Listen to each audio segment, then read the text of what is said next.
The following program was produced by an independent community producer. The opinions expressed do not necessarily reflect those of the ECAT staff or board of directors.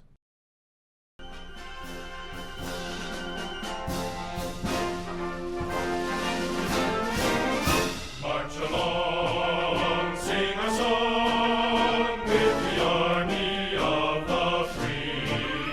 Count the brave, count the true, who have fought to victory.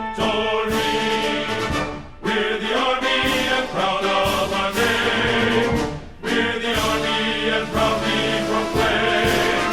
First to fight for the right and to build the nation's might. When the army goes rolling along, proud of all we have done, fighting till the battle. The U.S. Army song, certainly something that I recall serving a number of years in the armed forces.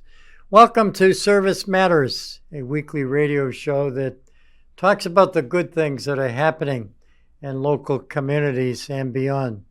We also talk about the good things that people do to certainly make a difference, and in many cases make dreams real for some folks out there that may very well be in need. I'm Dave Clifton, happy to host Service Matters. Been doing this show for about 15 years here at WPRO. And a big thank you and shout out to ECAT, Easton Community Access Television, for covering this radio show. And today we're going to talk about service. We're going to talk about military service. As a matter of fact, my guest today is a Sergeant First Class. Phillip Plevel is his name. And of course, he's a recruiter. And lots of good things to say about the National Guard. So if we get some young people out there interested in joining the National Guard, and we'll talk about the age and the weight and all the things that go with qualifications. But certainly we're excited about this. You're listening to WPRO, the voice of Southern New England. You can hear us on AM 630 or FM 99.7. And certainly a big welcome to SFC Phillip A. Plevel. Thank you so much for joining us. Did I pronounce your last name correctly? You were close. It's Plevel, but I really Plevel, appreciate the opportunity to be on here with you, David. And I know that before we get involved in the National Guard, maybe you could tell us something about yourself. How did you get involved in the military? How long you been with the National Guard? Absolutely. I started my military service back in 2015. I didn't originally join when I was in high school, mostly because I didn't know about the benefits and the different aspects of it that existed. I went on to college at Penn State University where I met my beautiful wife. And it wasn't until halfway through my college, tenure for my bachelor's degree, that I found National Guard service. And right then and there is when I signed up. I've been doing it ever since. And it's amazing, and I say this to our listening audience, that the Massachusetts Army National Guard, they're very unique amongst the U.S. Armed Forces. And I say that because they not only perform state and local functions, they're controlled by both state and federal leaders. I'm talking about the governor of the Commonwealth, as well as the president of the United States of America. And I know people talk about all the armed forces, the Army, the Navy, the Marines, the Coast Guard. Let me not forget the U.S. Navy. And we even got a space armed forces group as well. But the Army National Guard, they're the local people in your community doing everyday work and living with their families. But in certain cases, they go on active duty, and they may be called to not only take care of a disaster in a local community or maybe in the state, but they also could get called up by the president to travel around the world. And tell me something about your perspective of the Army National Guard. Well, David, you certainly hit the nail on the head. Obviously our primary leader is the governor of the state in which we serve in. One of the key things that's important to remember is this is actually the original military force of the United States. December 13th of 1636 was when the Massachusetts National Guard, or what its father essentially was, that came together. So, for us, we primarily are going to focus on what the governor needs and what the communities need that we serve within. But we are a component of the Army. So we operate in the same traditional reservist type of style when it comes to doing our military service. The majority of our units are going to do a 1 weekend a month commitment where they come in, they do their military duties, and then they go back to doing whatever it is that they do for their civilian careers, which produces a very diverse population within the units and the National Guard as a whole, because everybody has this different background in terms of what they do civilian side, and we all get to come together, to essentially accomplish one singular task. So it's really unique. It certainly is, and I give a shout out to the commander of the Massachusetts Army National Guard. I'm talking about Brigadier General Mark E. Kalin, and we thank him so much for his leadership here in the Commonwealth, the Bay State. And I know that our radio station covers southern New England, Massachusetts, Rhode Island, as well as Connecticut, and they all have National Guard units scattered throughout their states and in local communities, coming to the rescue for lots of things that happen. And I've always said that, recently anyways, that the world's gotten a little crazy, and how important it is to have security, to have military, to have local police and fire available to take care of emergencies. But when you join the Army National Guard, I think of my first day, trying to do my military obligation and still attend college and so forth. And I know that there are some stipulations in terms of age. My understanding is that anyone that joins the National Guard must be between the ages of 17 and 35. Is that correct, or has that changed? No, 17 to 35 is what we, consider our baseline for the age requirements. But I do think it's important to mention for the people out there that, we do offer age waivers, for different individuals, depending on whatever it is that the circumstances are, that they weren't able to, take that step into, a uniform within that age constraint that exists. But age waivers are certainly, able to be attained, but 1735 is what's on paper. And of course, you have to be a U.S. citizen. And I think you either have to be a junior in high school to qualify. And of course, every circumstance is different, like you said. I think it's important to also mention that you don't necessarily have to be a U.S. citizen in order to, serve with us in the National Guard. We're one of the only we're one of the only branches of the military service that can actually take you once you have attained your green card here in the United States.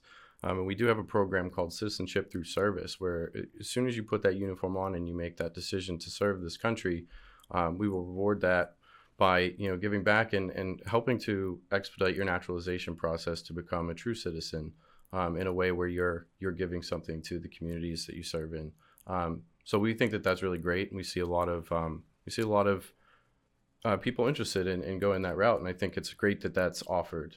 Absolutely. When it comes to high school related stuff, age 17, as long as you are 17 years of age and you are a high school junior, you can begin the process of meeting with your local recruiter and starting that out. Which isn't a bad deal, David, if you think about it. 17 years old, if you could go back, that's a retirement at 37 years old once you reach 20 years. That's pretty great. I know I started at age 18, and I know that I have lots of terrific memories. Summer camps every summer. Mm-hmm. I think we went to the camp in New York. Maybe you remember the name. Was it Camp Drum? Well, Fort Drum. Fort Drum, mm-hmm. Yeah. And I remember being there on a number of occasions. We looked kind of forward. It was my vacation every summer, going to camp. But tell me something about your background, your career as a member of the National Guard. Have you had an opportunity to do any traveling? So I haven't done any deployments per se when it comes to anything related to federal missions. But what I will say on that is it's an extremely unique organization to be a part of, because you do get to travel regardless of whether or not you're doing something in terms of deploying or things of that nature. A lot of our training sites that we attend, they're combined. So each component of the Army share those. As an example, back in 2022, I went to the Advanced Leaders course, which was located in middle of Pennsylvania, Fort Indian Town Gap, to kind of complete the next step of my field artillery leadership process there. But that was a combination of active duty reservists as well as National Guard soldiers from the various states and territories. And so, you do get this opportunity to travel, even if it's just to attend, certain trainings or whatever it is. There's definitely a lot of opportunities there. And, for someone who is looking to do something like that, you don't necessarily need to wait until the Army tells you have to or asks you if you want to.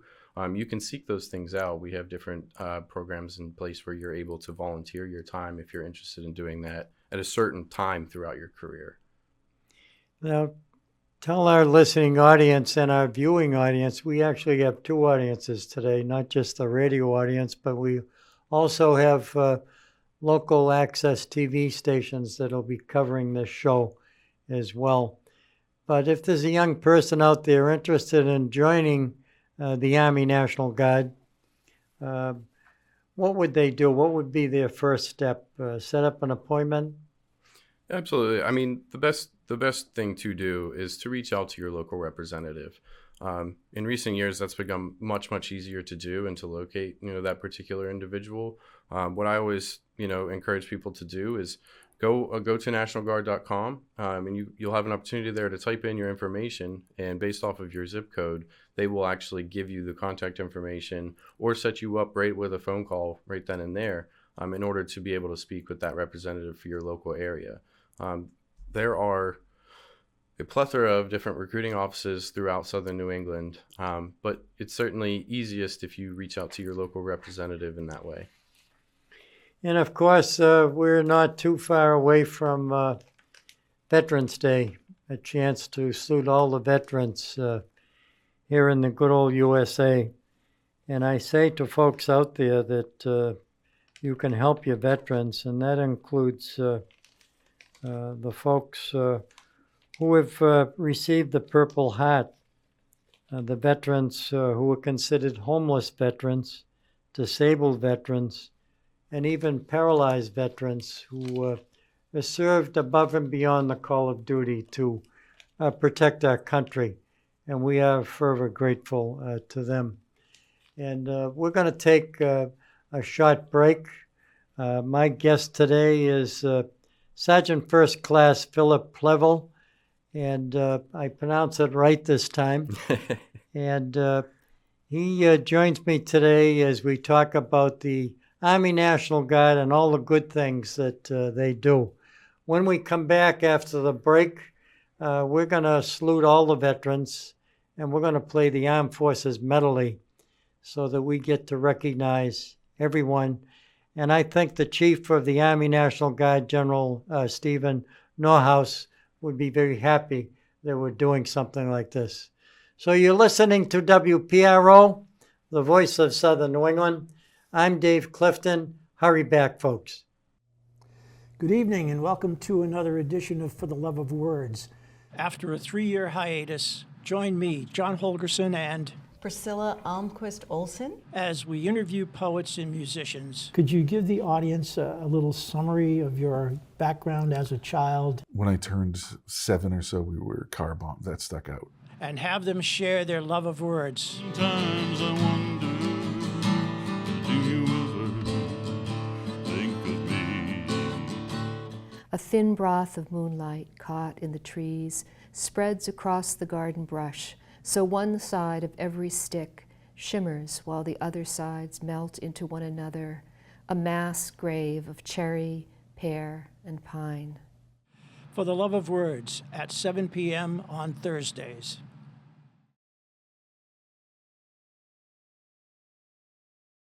In 2023, Easton is a tight-knit community of 25,000 people. But with the hustle and bustle of modern life, it's easy to forget our past.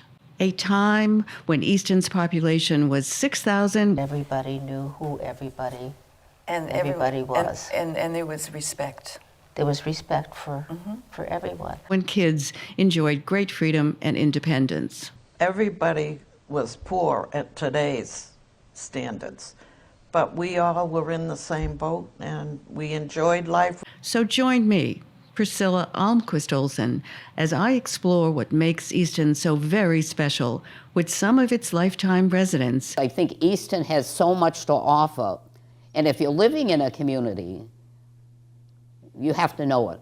Watch Growing Up in Easton Tuesdays at 7 p.m. and Friday at 9 p.m. See you then. Good afternoon, everyone. I'm Abby Malafato. And I'm coming to you from 50 Oliver in North Easton. This is Easton News and Don't have time to stay up and watch ECAT channels all day long or miss your favorite show's time slot? Don't worry, ECAT has a YouTube channel that has all the programs that we show, so you don't have to miss any of the episodes or catch up on past episodes. Search Easton Cat TV, with TV being the only capital letters. The YouTube channel has playlists for every program, even some of the programs you can download a podcast version. We even stream live events through our channel. To stay up to date with ECAT programming, make sure you look up ECAT's YouTube channel. And don't forget to subscribe so you can get all the alerts for the new programming premiere, and change the alerts to all to make sure you receive all of them. Remember to search Easton Cat TV, with TV being the capital letters. So there's no reason to miss any of the ECAT programming. Enjoy. Hey Easton, I'm Mike. And I'm Curtis. We're from Royalty Beverage, your local distributor of Polar Spring Water. We're excited to join forces with ECAT, also supporting local media and helping ECAT thrive. So join us in making a difference. To learn more, email us at water@eastoncat.org. Stay hydrated, support ECAT, and let's make a positive impact together. Thanks for your support, Easton. Thank you, Easton. Welcome back to another edition of Service Matters. And we've been doing this show for 15 years, talking about all kinds of service. People that give their time, their talent, their ideas, their resources. And also, we like to talk about the military service and how important that is for people who join a number of different branches to give their time and talent to the military. And of course, work at protecting the citizens here in the good old USA. And right now, to salute all the branches of the armed forces, we're going to play the Armed Forces medley. We're going to salute the Army first, followed by the Navy, the Coast Guard. Certainly, we're not going to forget the Air Force. And of course, the Marines. They seem to be the first that's called on active duty around the world. Yes. The U.S. Army, as we salute the red, white, and blue.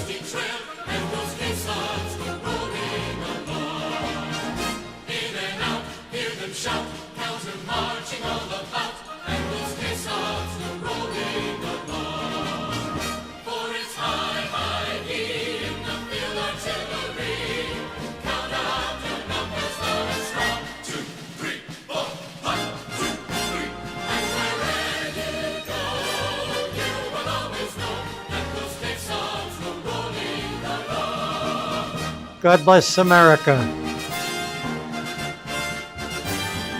And now to our listeners and our viewers, the U.S. Navy.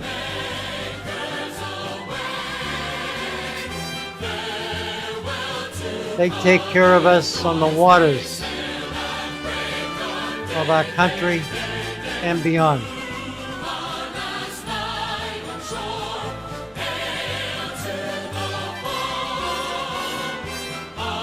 We salute the red, white, and blue, the American flag.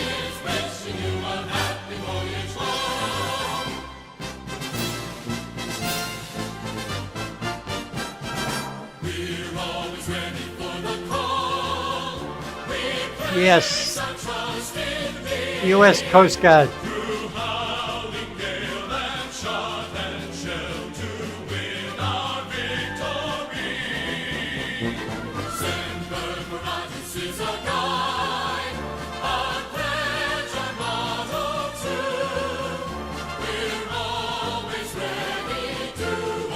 On behalf of the Chief of the Army National Guard, General Stephen S. Nordhaus, and the Commander of the Massachusetts National Guard, Brigadier General Mark E. Callan.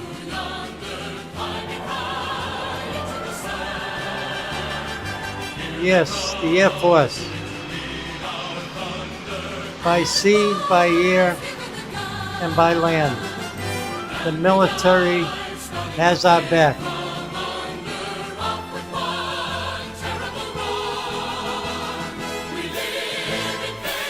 Three cheers for the red, white, and blue.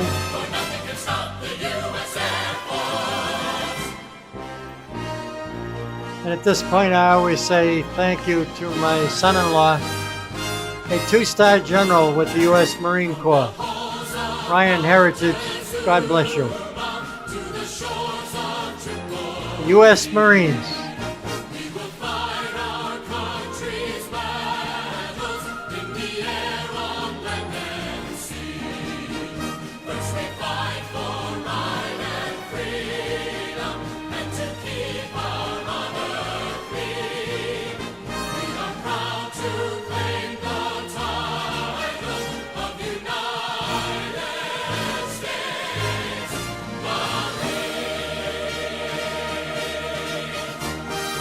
God bless America. And God bless the men and women who serve in our armed forces.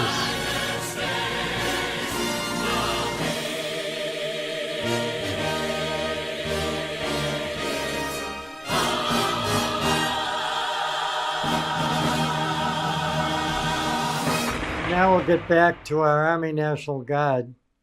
And my guest today, a Sergeant First Class.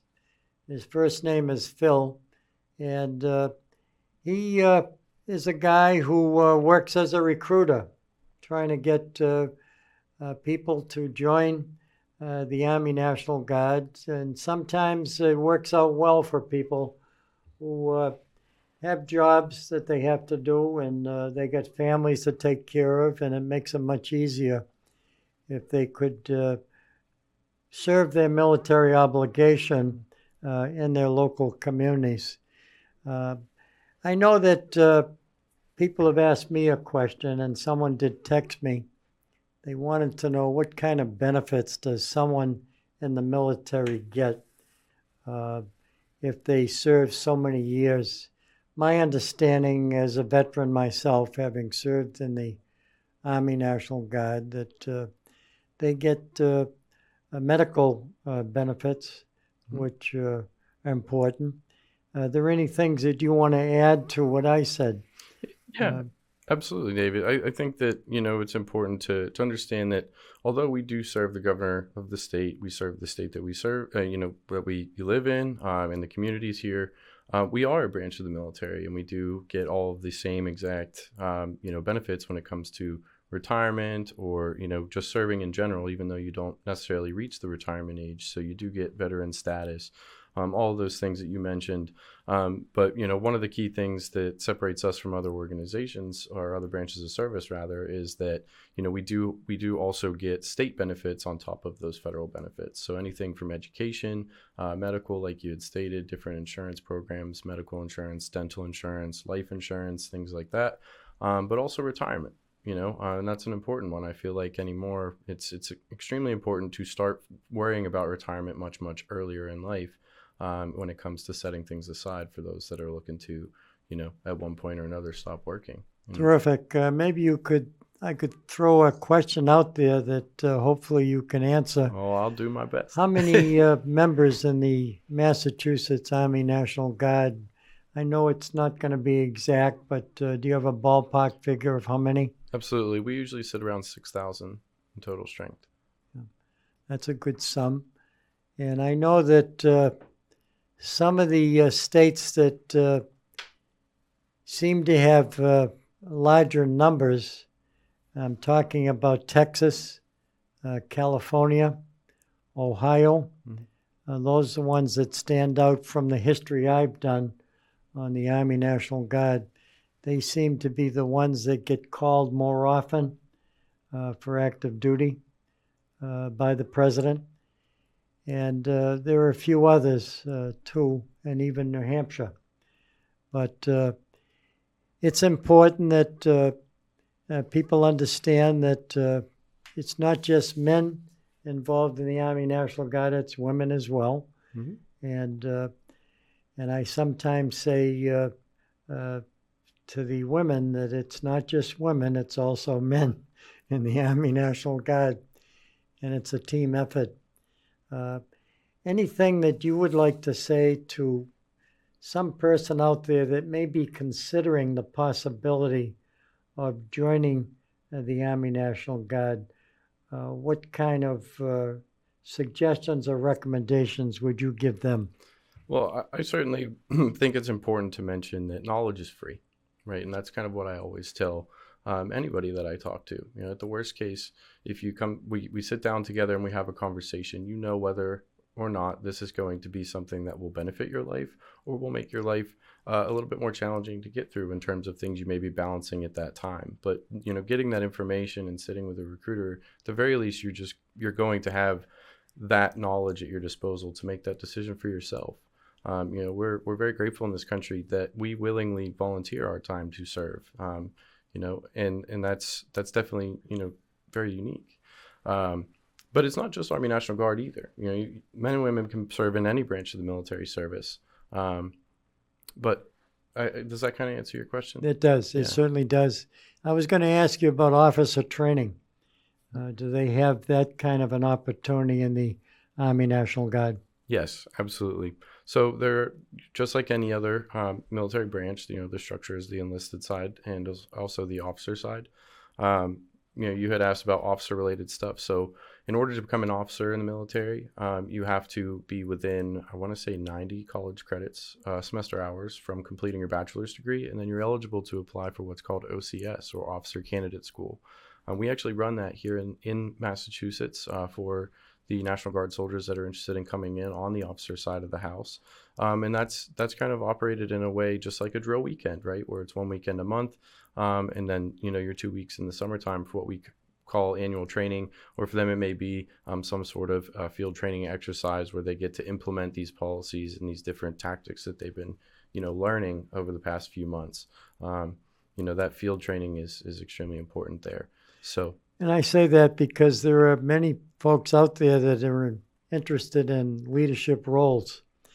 We're going to come back and talk more about the Army National Guard and how important veterans are here, not just in the state of Massachusetts, but around the country, and they serve around the world as well. We're going to take another short break. I'm Dave Clifton, happy to be here to talk to some folks who are very much interested in the military. Hurry back. Welcome, ladies and gentlemen, boys and girls, residents of Easton, friends and neighbors. This is Bill Ames, co-host with Priscilla Almquist Olson of the Film Connection. On ECAT now for over 20 years. We're very proud of that. And we like to interview guests from Easton who have been involved in the film business. Actors, producers. We're very fortunate today to have a producer of a film.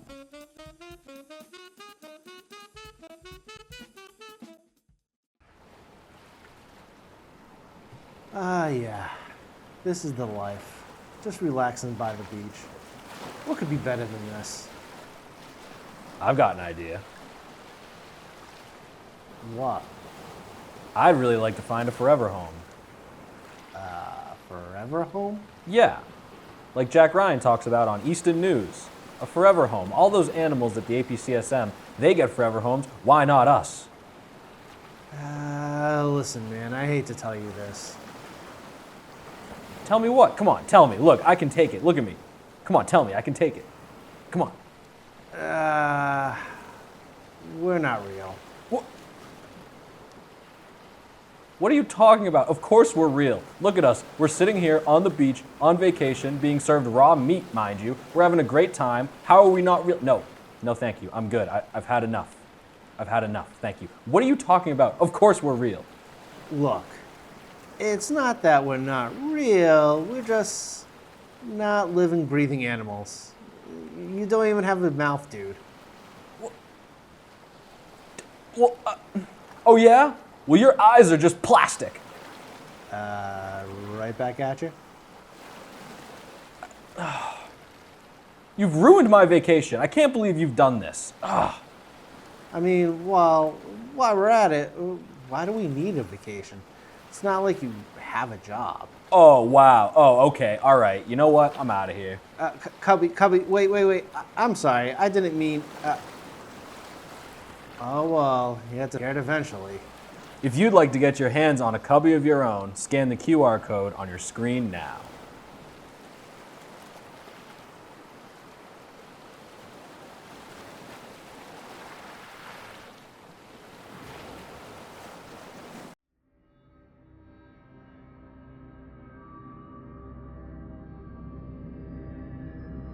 Oh, I didn't see you there. Sick of all the new shows and movies dominating pop culture? Well, have no fear, because Old Time Movie and Old Time TV are here, where we like to add our own flair. There's a truck out front, and if we could just get the keys... Man, are you crazy? Are you out of your mind? Those are flesh-eating zombies. They upended our car, okay? We're lucky to be alive, especially Joe. I had to pull him out of the trunk, for crying out loud. It's been a long day. Also, make sure to check out the Radiocast, our accompanying podcast where we talk about what we've watched.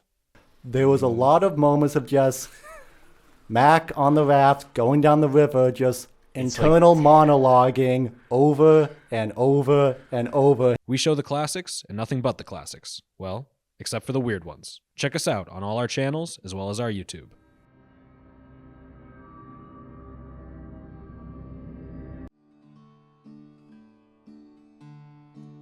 There's a storm. Join me, Priscilla Almquist-Olsen, to explore the town of Easton and its interesting, engaging, ordinary, and extraordinary people, and meet a smorgasbord of guests, including artists, authors, musicians, business owners, community organizations, clergy, local leaders, etc., etc., etc. Community Forum at 3 p.m. on Thursdays and 1:30 p.m. on Saturdays. See you then. Welcome back to another edition of Service Matters. I wore my sweater today with the red, white, and blue and the stars to recognize you folks that have joined us here in the studio. You don't have to convince me how important the Army National Guard is. I was able to do all the things that I wanted to do. And it was interesting, when I was at Fort Dix, New Jersey, this is kind of a humorous story. For some reason or other, I wasn't able to travel because of records. They couldn't find my records or something after the basic training. So I ended up going down to the gym. I tried out for the Fort Dix, New Jersey basketball team. And I made it. I made the team. And then I practiced with them for about 2 weeks. I played in a couple of scrimmages, and I was ready to go to my first game. They were going to travel. And they found out that I wasn't full-time. And full-time people can't play on a base team. So that was really interesting. And I got to meet the general at Fort Dix, New Jersey. He apologized to me because he said, I understand you're a pretty good shooter, but we have to do the right things in the military. So, and I certainly understood that. But I was going to ask you, there's a lot of veterans who have served in the National Guard. Is there anything special that the Army National Guard does for veterans. And I say that because we're closing in on Veterans Day. And of course, lots of people are concerned about it. I guess it's mostly a family thing. Families make sure that I didn't know some armed forces, they put wreaths on the gravestones or flags, Sure. that kind of stuff, yeah. So I feel like in every region it's a little bit different in terms of what people do, but it's more something that they voluntarily seek out to kind of put together as a program.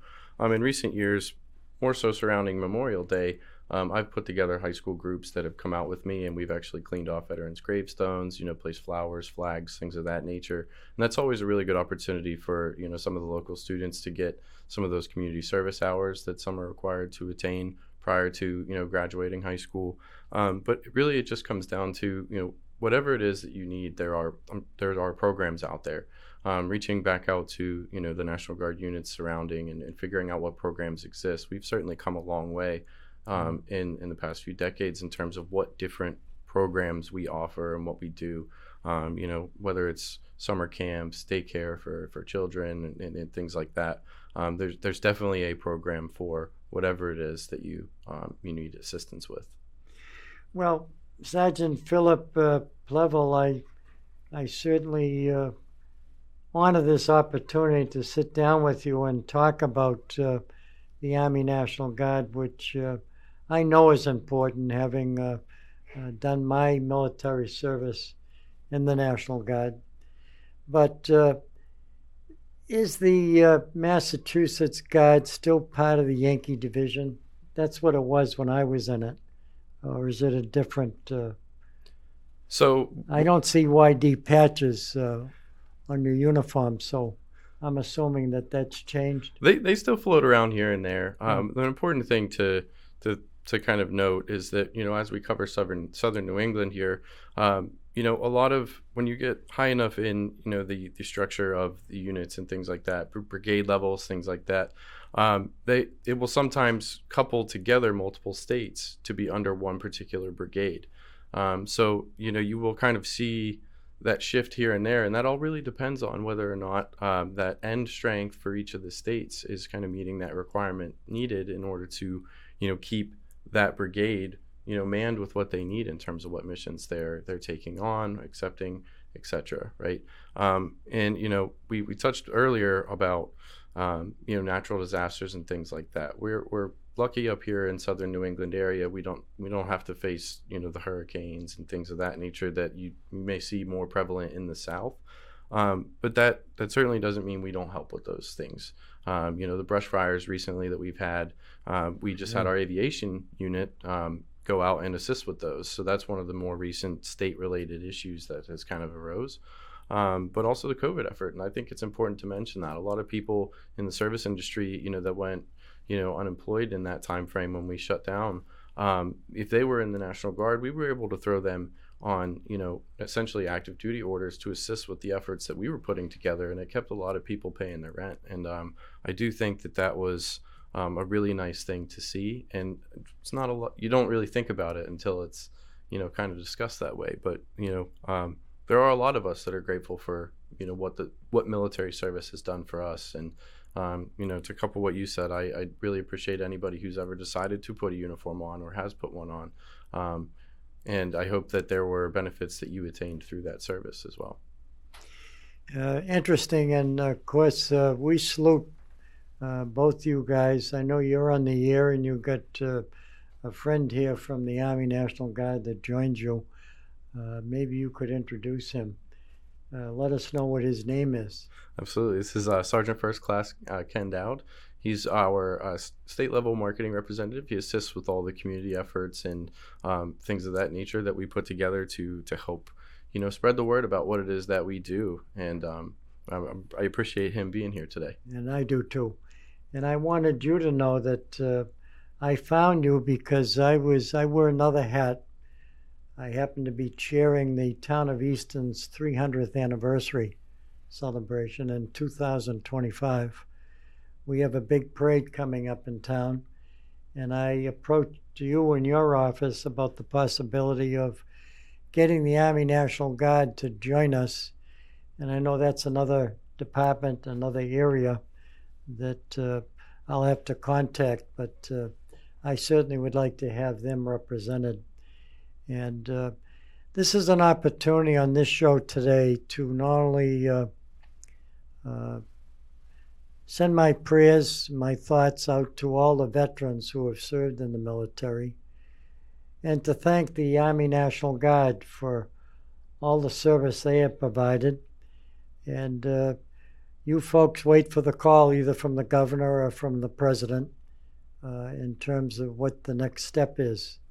But you got to know that there's a lot of people out there, and I certainly want your Brigadier General, Mark Kalin, to know that a lot of people appreciate what the Army National Guard does in Massachusetts. So we're very proud of what goes on in the Commonwealth. I can't speak for the governor, but I know she probably feels the same way. And so we're forever grateful. I did want to ask you, someone who is interested in joining the National Guard, are there other stipulations? Do they have to pass a medical test? Do they have to meet certain criteria for weight or height? Tell us about that. Sure. So to keep it relatively general, any branch of the military service that you are interested in joining, you have to first attend a facility called MEPS, or the Military Entrance Processing Station.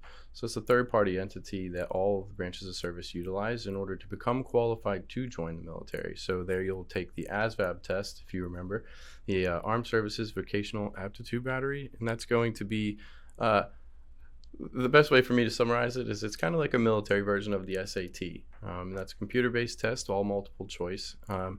And then after you finish your ASVAB test for your scores to kind of determine what jobs it is that you would be eligible for that are offered, you would then need to do your medical examination. And now this isn't a push-ups, sit-ups, and run type of thing. This is to essentially create your medical background prior to military service. And they do so just to ensure that anybody putting a uniform on is going to be able to do so safely based on whatever it is they may have in their medical history, things of that nature. But as we touched on with age earlier in the show, I do think it's important to mention that waivers can be attained. You may think something is going to disqualify you forever, but that may not necessarily be the case until you talk with a representative and you really get to sit down with them. That's what our job is. You know, I always say it's not my job to convince you that this is a good idea. I know it's a good idea. My job is to assist you in accomplishing this dream. And you know, I believe that any recruiter that you speak with throughout southern coastal New England is going to agree with what I just said. You know. Well said. A good answer. We're going to take a final break. You're listening to WPRO. We are the voice of southern New England. And today we not only are giving a shout out to one of the veterans scattered throughout southern New England and beyond, but we also have a chance to salute the Massachusetts Army National Guard. We'll be back after these important messages for the final segment of Service Matters. Good afternoon, everyone. I'm Abby Malafato. And I'm Coming to you from 50 Oliver in North Easton, this is Easton News and Don't have time to stay up and watch ECAT channels all day long or miss your favorite show's time slot? Don't worry, ECAT has a YouTube channel that has all the programs that we show, so you don't have to miss any of the episodes or catch up on past episodes. Search Easton Cat TV, with TV being the only capital letters. The YouTube channel has playlists for every program, even some of the programs you can download a podcast version. We even stream live events through our channel. To stay up to date with ECAT programming, make sure you look up ECAT's YouTube channel. And don't forget to subscribe so you can get all the alerts for the new programming premiere, and change the alerts to all to make sure you receive all of them. Remember to search Easton Cat TV, with TV being the capital letters. So there's no reason to miss any of the ECAT programming. Enjoy.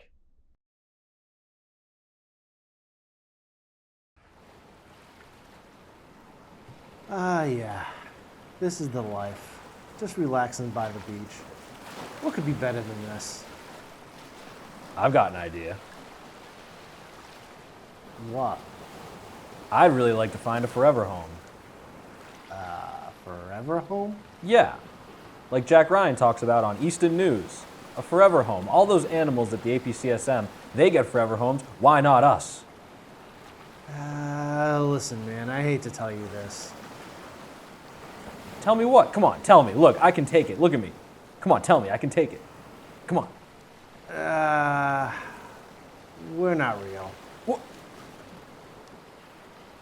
What are you talking about? Of course we're real. Look at us. We're sitting here on the beach, on vacation, being served raw meat, mind you. We're having a great time. How are we not real? No, thank you. I'm good. I've had enough.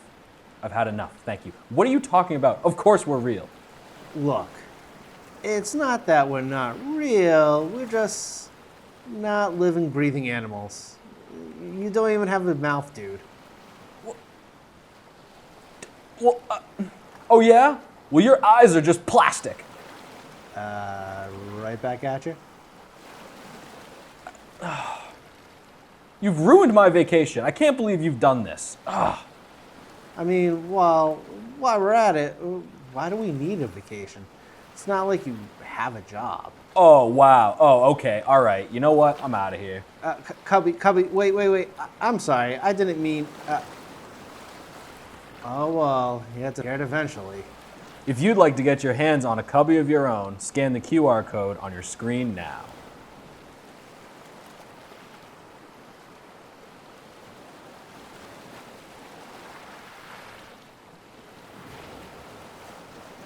Welcome, ladies and gentlemen, boys and girls, residents of Easton, friends and neighbors. This is Bill Ames, co-host with Priscilla Almquist Olson of the Film Connection. On ECAT now for over 20 years. We're very proud of that. And we like to interview guests from Easton who have been involved in the film business. Actors, producers. We're very fortunate today to have a producer of a film.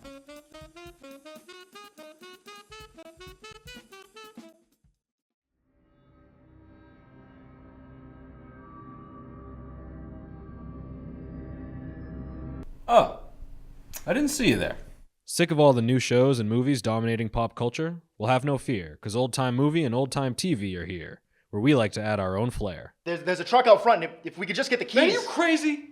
Are you out of your mind? Those are flesh-eating zombies. They upended our car, okay? We're lucky to be alive, especially Joe. I had to pull him out of the trunk, for crying out loud.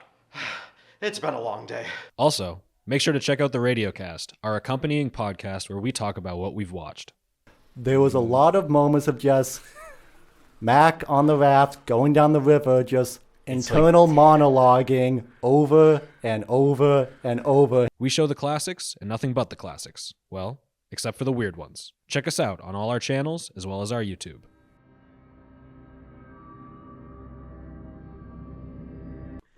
Welcome back to the final segment of Service Matters.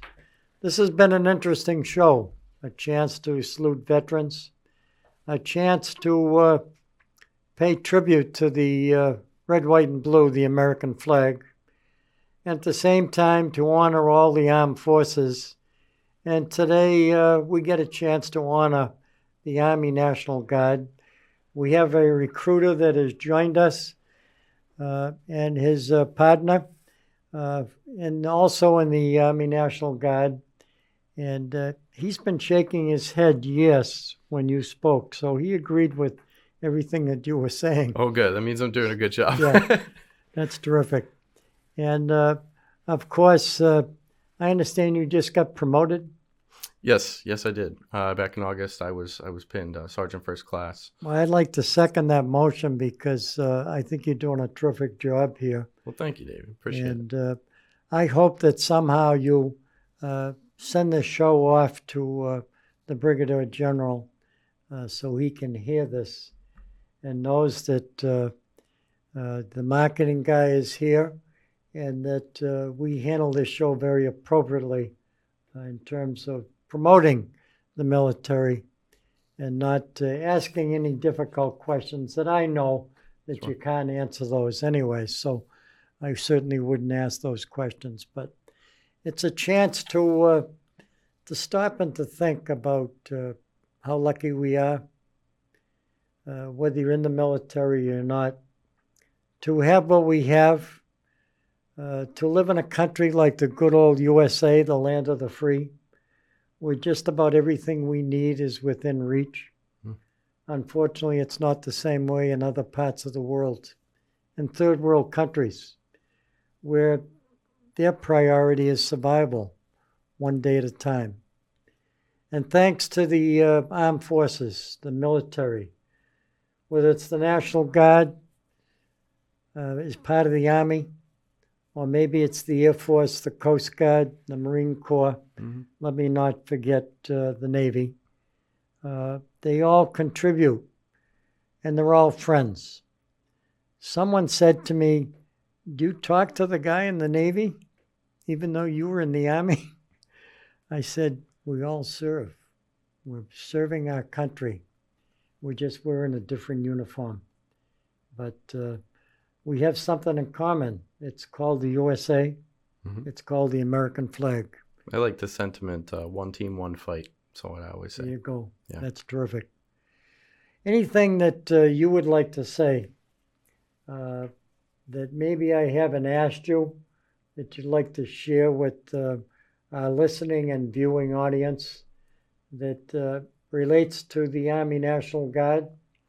So I just think it's important to mention that, we all face challenges in life. And, you don't necessarily have the answer immediately to you on how you're going to solve this problem. To someone who may have never, considered military service as a way to kind of assist with whatever, situation that they're facing, I encourage them to do so. There are so many different programs that, were afforded to me and my family through doing this that I had no idea existed until I was in that recruiter's office and I was talking with them about it.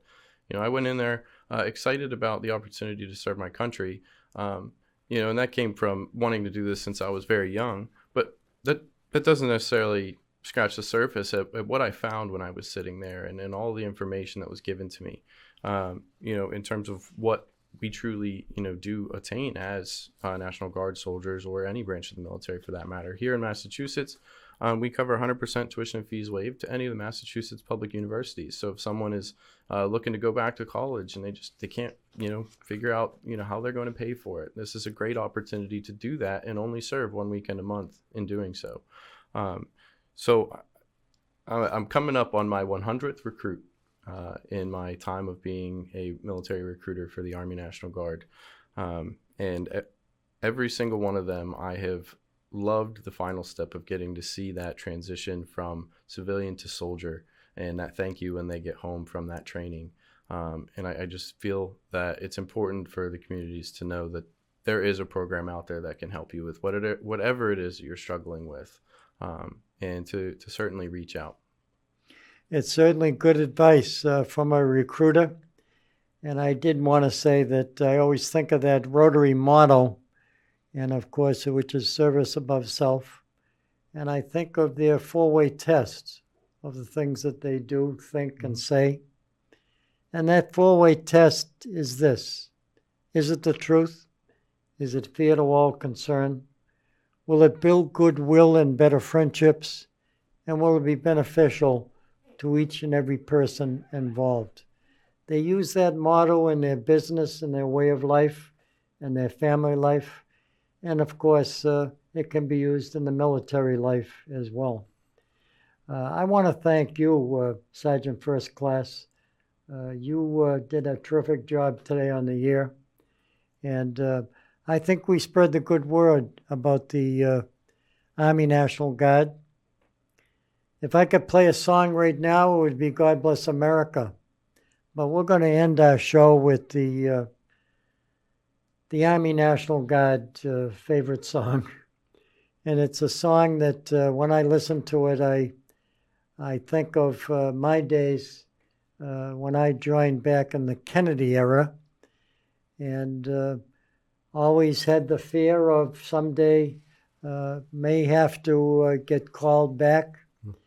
But the fact is that it helped added to my life. It gave me strength. And I think it added to my life over the years. Couldn't agree more.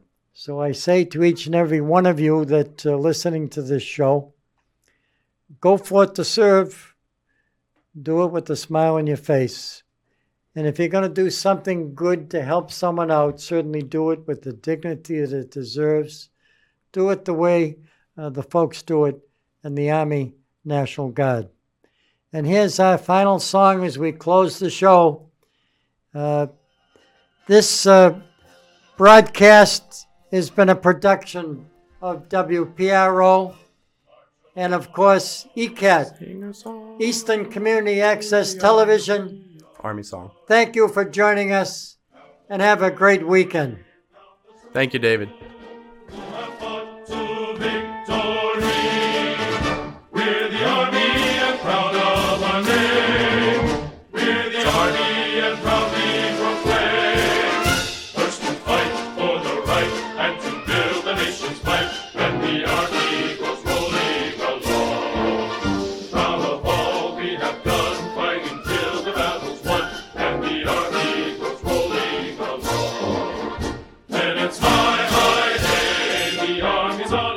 Back in Washington, the Chief of Army National Guard, General Stephen S. Nordhaus. God bless America.